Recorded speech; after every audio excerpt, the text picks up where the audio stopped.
Hey guys! Hey guys! Orphan Black is back, and in this video we're reviewing Season 4, Episode 2, titled Transgressive Border Crossing. If you haven't seen it yet, and you want to avoid any spoilers, skip this video and come back later, because everything we say from this point forward is going to be a spoiler.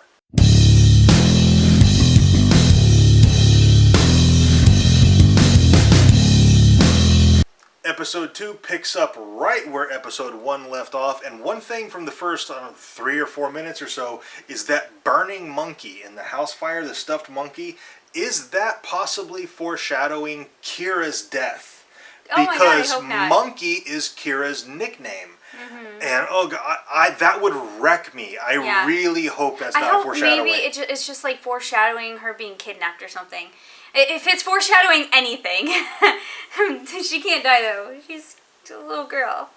It's not allowed. That would utterly destroy me. Yeah. I don't know if I could handle that. Yeah, I know. Same here. I don't know. And moving forward, in one of my favorite scenes of this episode, we get the secret lab in the basement of the comic book shop. And it's the coolest thing ever. Yes, it's so awesome. I love that. How, like, they walk in and the guy's like, I'm guessing you're not here for this stuff. Yeah. Well, probably because he recognizes Sarah as one of the clones, not because it's a couple of Yeah, but it was awesome. I love that it was in a comic book shop, and it totally looked like a comic book shop. Like, I don't know if they... It's a legit business. It's totally legit, but it's awesome. Yeah. The lab is pretty cool. And then as soon as they get down there, Sarah's like, "It's a freaking Batcave down here," and I'm like, "Oh man, another comic book reference."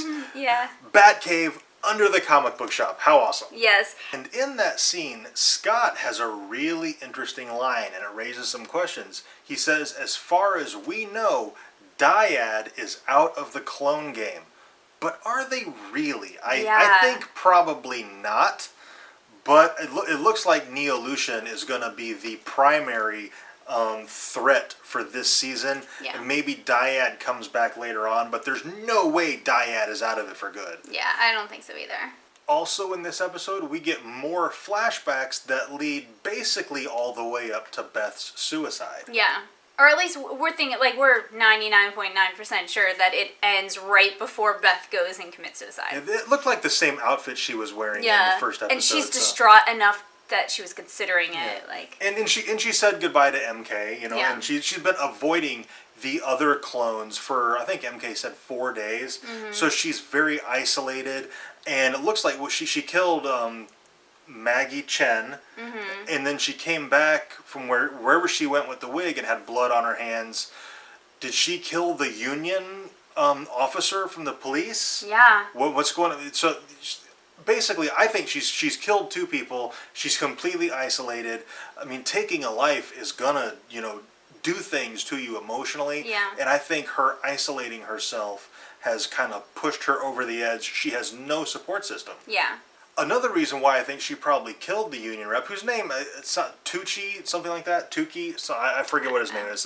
I think it was Tucci. Another reason why I think she killed him is because when Art was looking through all the surveillance footage, we didn't see the Union rep. Yeah. So I'm thinking maybe she killed him, and at some point before she committed suicide, or before she went out to kill him, she erased that portion of the surveillance footage. Maybe. The other possibility, because I also get the impression that he was not on that surveillance footage. So the other explanation is that the recorder only has a finite amount of storage data, and that once it reaches that, it just starts dumping off what was on there previously, and that it had rolled off. Yeah. But you know who was on the surveillance footage? The pregnant Neolutionist, and it looks like she's gonna make another appearance.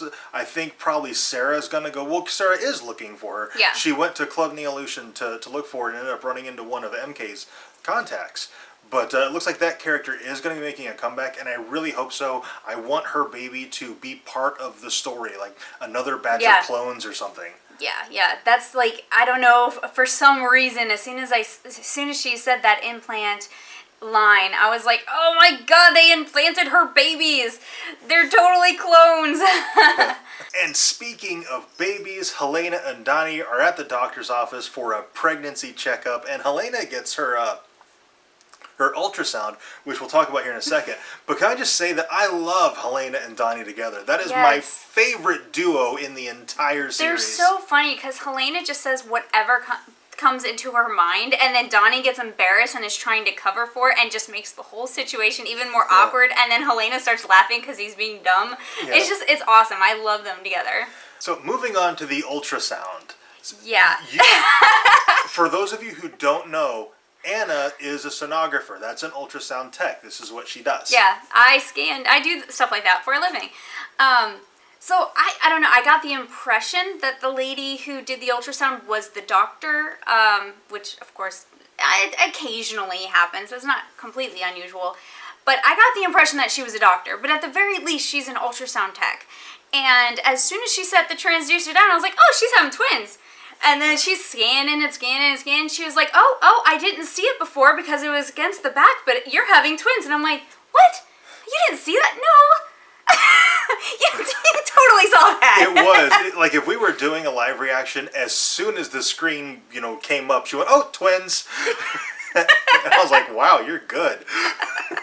And it was a good 2 minutes later before the doctor or the tech or whoever went, oh. You're having twins. Yeah, and I was like, yeah, duh. and the other thing about this scene is the timeline is kind of muddied now. Yeah, this is probably just the ultrasound footage they used. They do this a lot in movies where the ultrasound doesn't match what's being scanned, or it doesn't match the timeline, especially with pregnancies. I can't tell you how many times I see a 16-week fetus on the ultrasound and they're supposed to be 8 weeks pregnant. I'm like, that's not what it looks like at 8 weeks. This one was actually in the reverse. Those babies were about, I don't know, maybe 10 weeks.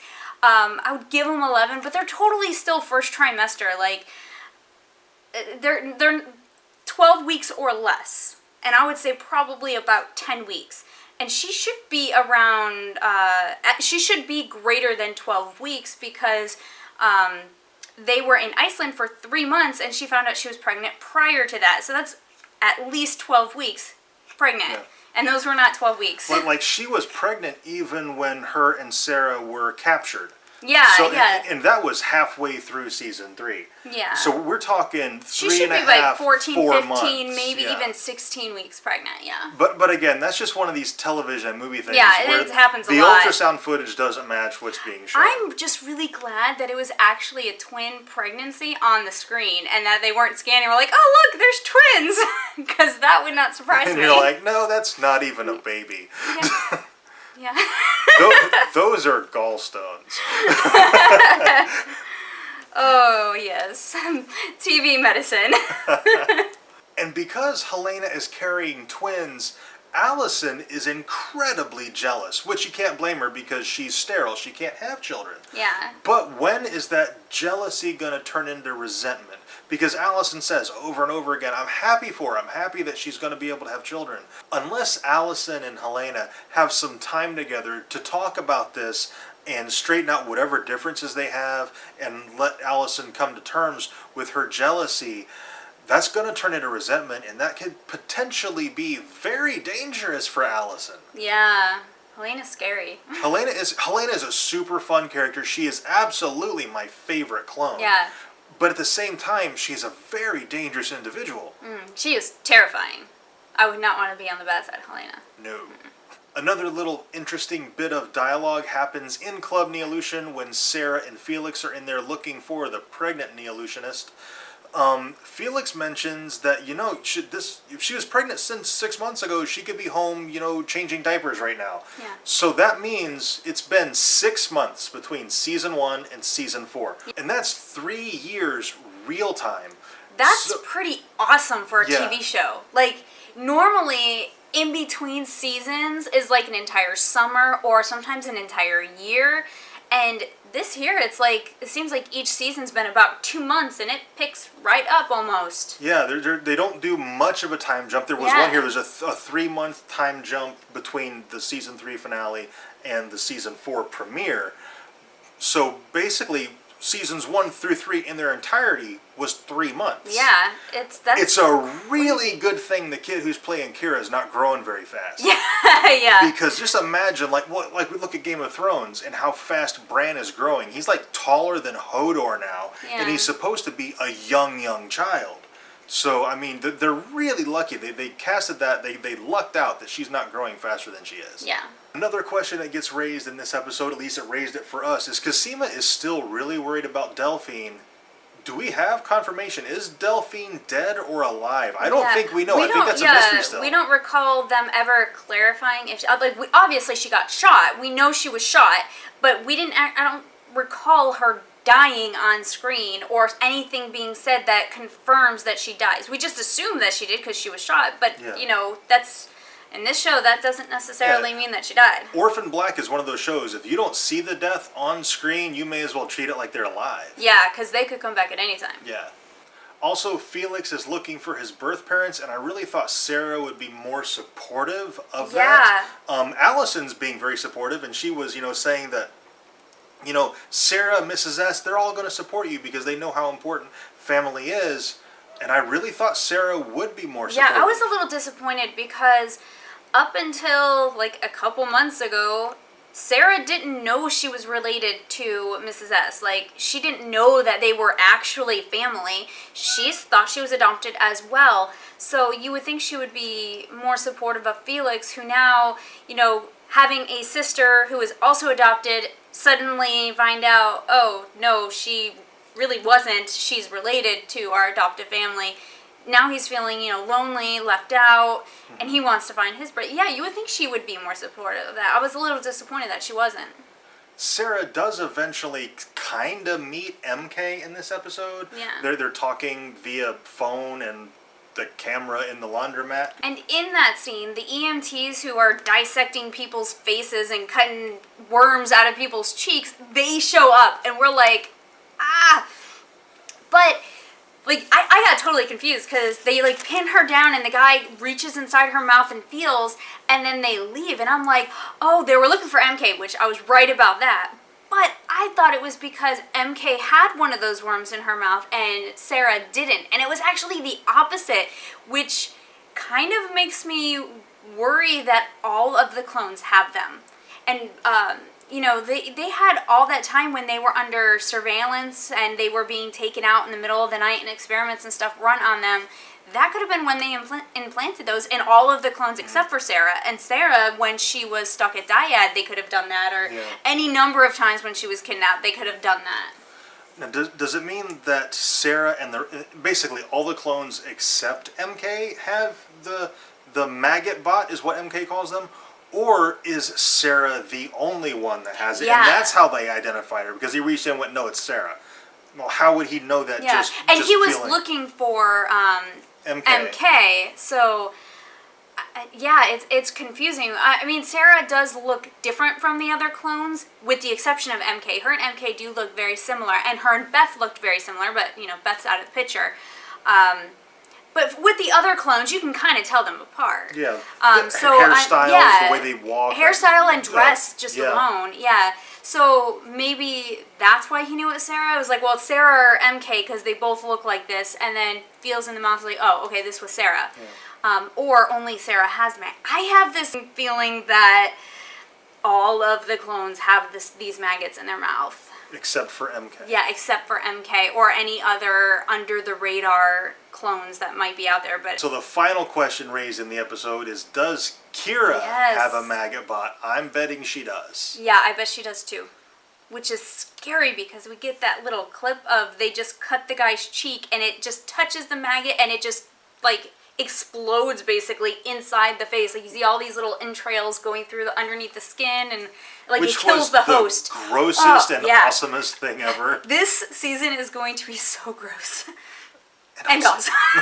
Okay, this review has gone way longer than we really intended it to, but there was just so much stuff to touch on in this episode. It was a great episode, and I'm loving this season so far. We're only 2 episodes in, but this season is the best since season 1. Yeah, it's phenomenal. It seems like they've scaled back the story a little bit, and so it's way easier to follow and keep track of everything. Because in seasons 2 and especially 3, things got very convoluted. It was and easy to big. get lost because there were so many. I mean, there was Dyad, Neolution, Lita, all these different things. Like, oh my God, who's the bad? Who's doing what?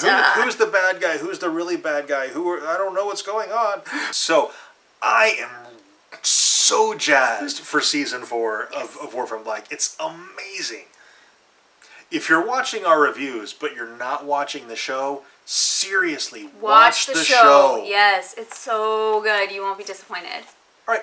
I think that's pretty much it for this video. If we missed something, if you caught something that we didn't, let us know down in the comments.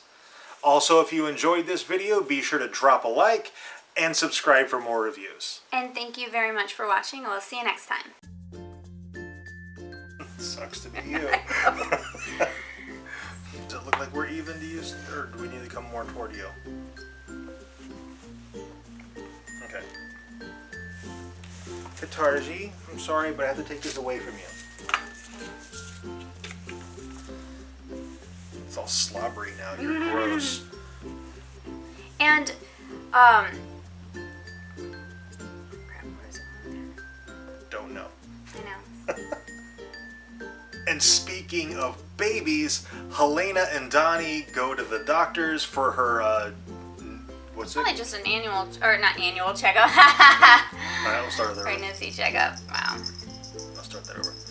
And at some point, unless Helena and Allison really get some time together to Resolve their relationship. Oh shit! Hang on, I was trying to keep talking without my nose going on.